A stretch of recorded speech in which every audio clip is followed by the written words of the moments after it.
अस्सलाम वालेकुम, कैसे हैं सब लोग। उम्मीद करती हूँ खैरियत से होंगे। Welcome my and other vlog. जैसा कि आप लोग जानते हैं, मेरा नाम बीवी है और मैं अपने शोहर के घर में रहती हूँ।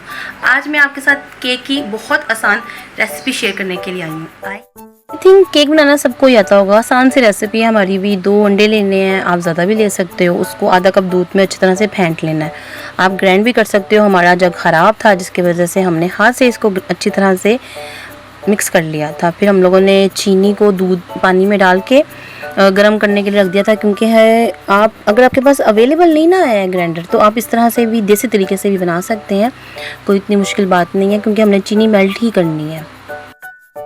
बस हमारा काम ये है कि हम लोगों ने ना चीनी जो है ना मेल्ट करनी है। हमें बस यही चाहिए, रिज़ल्ट यही चाहिए कि हमें चीनी मेल्ट चाहिए। या हम ग्राइंड भी कर सकते थे, बट क्या करें, अफसोस। जब दूध और अंडे अच्छी तरह से मिक्स हो जाएंगे ना, फिर आपने उसके अंदर ऑयल डालना है, घी डालना है, मक्खन डालना है, देसी घी डालना है। जो आप डाल सकते हो आप डाल देना। अगर 2 अंडे हैं ना, तो आपने हाफ़ कप जो है ना घी का डालना है। ये क्वांटिटी जो है ना, इसलिए ऊपर नीचे थोड़ी थोड़ी सी हो रही है, क्योंकि ये रेसिपी मेरी नहीं है, ये रेसिपी भाभी की है। और बताने में थोड़ा सा इसलिए मुझे मुश्किल आ रही है कि मुझे याद करना पड़ रहा था कि कितनी मेजरमेंट थी, कितनी चीज़ें थी। खैर कोई बात नहीं। अच्छी तरह से जब इसको घी डिज़ोल्व हो जाए ना सब चीज़ों में, ने देखना है कि ऑयल ऊपर तो नहीं आ रहा। उसको अच्छी तरह से बस आपने मिक्स करते जाना, करते जाना, करते जाना, मेहनत करते जाना। एक ही साइड पे आपने इसको घुमाना है, साइड चेंज नहीं करनी। इसकी कोशिश करें कि एक ही साइड रहे। साथ के साथ आपने चीनी को नहीं भूलना, ये मुर्गे है ना वो सड़ जावे। फिर आपने प्रेशर कुकर गर्म करना है, उसके अंदर नमक डाल के ऐसे प्लेट उल्टी करके रख देनी है। थोड़ी देर के लिए इसको ढक के रख देना, ताकि प्रेशर कुकर अच्छी तरह से अंदर से गर्म हो जाए। फिर उसके अंदर ये जो मेल्टेड चीनी है ना, जो हमने दूध, अंडे और घी डाला था, उसमें मेल्ट चीनी आप लोगों ने उंडेल देनी है। फिर उसको अच्छी तरह से सैर सपाटे कराने हैं। चीनी को उसके साथ मिक्स कर देना है अच्छी तरह से घूम घुमा के। आपने जितना भी रह गया ना चीनी का, जितना भी आपके पास है मिक्सचर है, आपने उसके अंदर उंडेल देना है। फिर इसको झूटे माइयाँ करानी है पूरे बाउल के अंदर। मैं तो कहना, जिन्ना तुहानू गुस्सा है ना अपने रिश्तेदारां दा, अपने बंदे दा, अपने बच्चों दा, सारा कट दिओ, मिज कर दिओ एदी अज, इनू घुमा घुमा के। फिर आपने मैदा छानना है। 2 से 2.5 कप मैदे के ना इसमें में आपने उंडेल देने हैं। फिर इसको अच्छी तरह से घुमाना है, घुमाना है, घुमाना है, घुमाते जाना है, घुमाते जाना है, घुमाते जाना है। जैसे रिश्तेदार आपको घुमाते हैं, लाड़े लप्पों पे रखते हैं, वैसे ही आपने रुक रुक के मैदा डालना है, ताकि इसमें जो है ना गुठलियाँ ना बने। अगर इसमें गुठलियाँ बन गई तो आपको इसको रिजोल्व करने में टाइम लगेगा। इसलिए रुक रुक के आपने इसमें मैदा डालना है। 2.5 कप साथ ही नहीं फेंक नहीं देने हैं, ज़रा तहम्मुल से, सब्र से काम लेना है।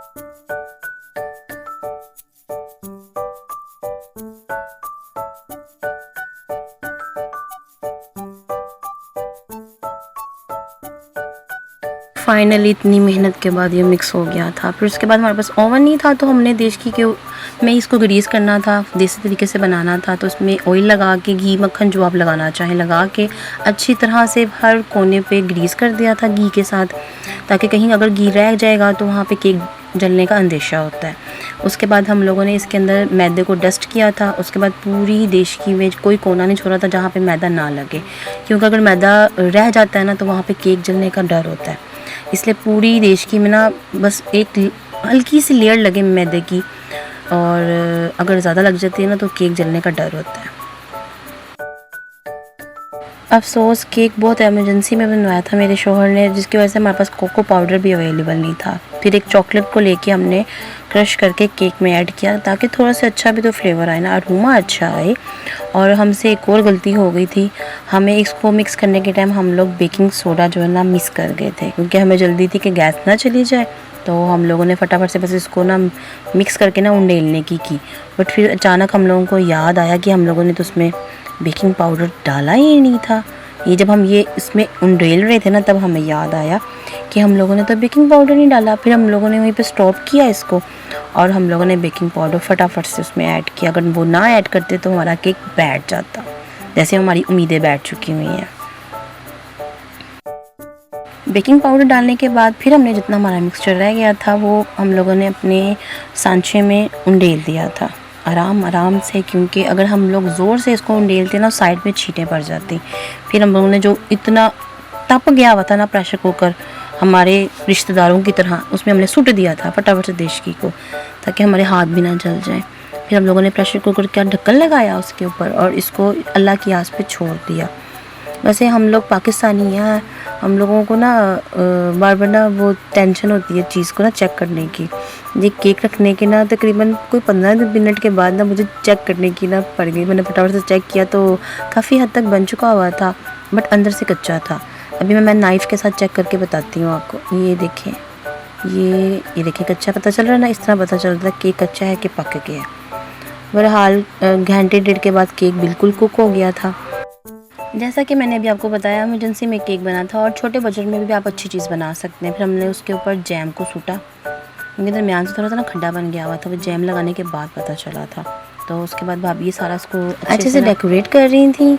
और इसके बाद ना केक जब हम लोगों ने टच किया ना तो बहुत सॉफ्ट था, पता चल रहा था कि केक अच्छा कुक हुआ है। क्रेडिट गोज़ टू भाभी और थोड़ी थोड़ी लिटिल बिट मी। वो जो काम नज़र नहीं आते ना वो काम मैं करती हूँ।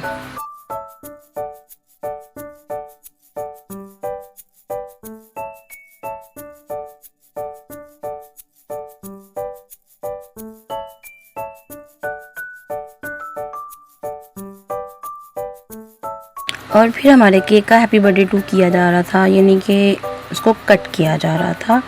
किसी की बर्थडे नहीं थी, फिर भी सब लोगों ने हैप्पी बर्थडे टू यू का गाना गाना शुरू कर दिया था। इन्होंने भी मौका चाहिए होता है। छोटे छोटे स्लाइस में इसको काटा जा रहा था, जुल्म किया जा रहा था। भाभी समझ रही थी कि ये हम केक नहीं है, तो सारे रिश्तेदार ने।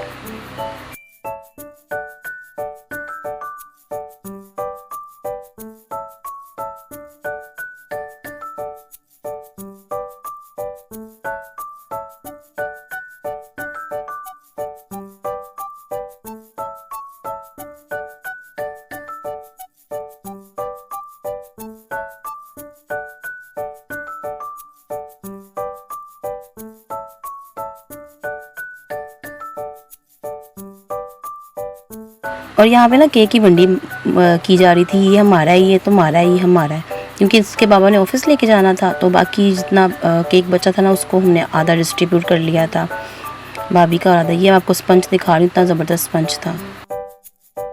फिर हम लोगों ने अपनी थोड़ी सी चीज़ वगैरह की तैयारी की, क्योंकि हमने जाना था अम्मी की तरफ। और अम्मी की तरफ जाने से पहले ना मेरा काम होता है कि मैं बच्चों के लिए थोड़ी सी चीज़ पैक कर लूँ, क्योंकि मुझे पता है मेरी गंदी औलादों ने वहाँ जाके मम्मी को बहुत तंग करना है। तो मैं अपनी तरफ से ना थोड़ी सी ना बच्चों की स्नैक्स वगैरह बिस्किट वगैरह साथ में कैरी कर लेती हूँ।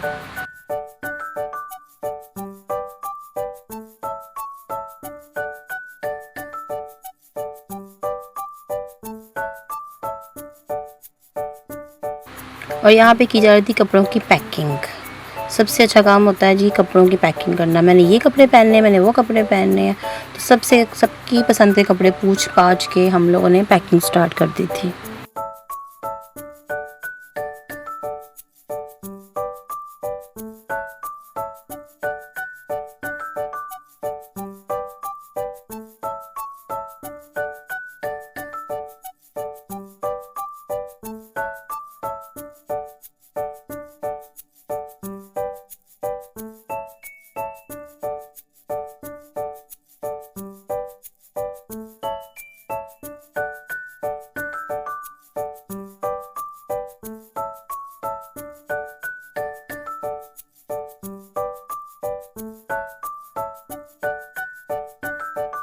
सिर्फ 2 दिन के लिए जाना था हम लोगों ने, और यहाँ पे हमारी पैकिंग हो गई थी डन। और फिर बारी आती है सबसे दिन के मुश्किल काम का। मुश्किल नहीं खैर कहा जा सकता, बट थकावट हुई हो तो फिर वॉक करनी बहुत मुश्किल हो जाती है मेरे लिए। 15-20 मिनट तो गुजर जाते हैं बहुत आराम से, बट जो एंड के टाइम होता है ना तो टांगें जवाब दे जाती हैं, मतलब कि मेरी जो लेफ़्ट वाली टांग है ना वो गिरने लग जाती है। तो मैं तो जानती हूँ ना कि मेरी बॉडी किस तरह की है तो किस तरह की नहीं है, तो मैं उसके हिसाब से ही वॉक करती हूँ। बहरहाल गली में कोई भी नहीं था क्योंकि रात के बहुत टाइम हो गया था, हमारी वॉक से भी 1 घंटा ऊपर गुजर चुका हुआ था। तो शुक्र अल्हम्दुलिल्लाह गली में कोई ऐसी टोंट करने वाली आंटी बाजी भाभी कोई नहीं थी और हमने आराम सुकून से अपनी वॉक की थी। और ये रही मेरी बॉडीगार्ड, मेरी सासू माँ। कभी मेरे हस्बैंड होते हैं, कभी मेरी सास होती हैं। और बहुत अच्छी बात है कि आपके वेल विशर आपके साथ होते हैं, आपको सपोर्ट करते हैं आपकी हर चीज़ में। और अगर मैंने सोच लिया था अगर कोई लड़की या औरत कोई भी मुझे आज टोन करती ना, तो मैं सिर सूर पाड़ देना सी किसी दा, कसमें मैं इट मार देनी सी अज।